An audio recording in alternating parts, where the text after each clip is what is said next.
Ever tried to open Cash App and got that dreaded message? This device cannot be used for Cash App.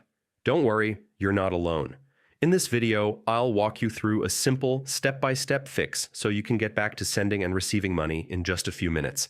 Stick around till the end because I'll share the most common reason this error keeps coming back and how to avoid it for good. First things first, let's make sure your internet is working. Open your phone's settings, tap on Wi-Fi, and confirm you're connected to a stable network. If you're using mobile data, try switching to Wi-Fi for a stronger connection. Next, check if you're using a VPN. Go back to Settings, tap on VPN, and disconnect it if it's turned on. Cash App often blocks VPN connections for security reasons, so this step alone can solve the problem.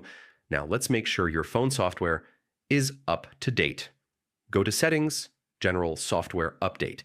If there's an update available, install it. Outdated software can cause app errors. If the issue persists, we'll reinstall the Cash App. Go to Settings, Storage, or iPhone storage on iOS. Find Cash App and delete it completely. Once deleted, restart your phone. After restarting, open Chrome or Safari, search for Cash App Download, and make sure you install it from the official website or your app store.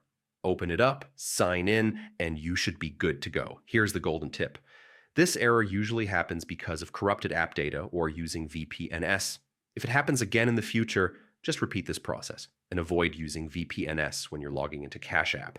If this tutorial helped you, give it a thumbs up and share it with someone who's facing the same issue. And don't forget to subscribe for more quick tech fixes just like this one.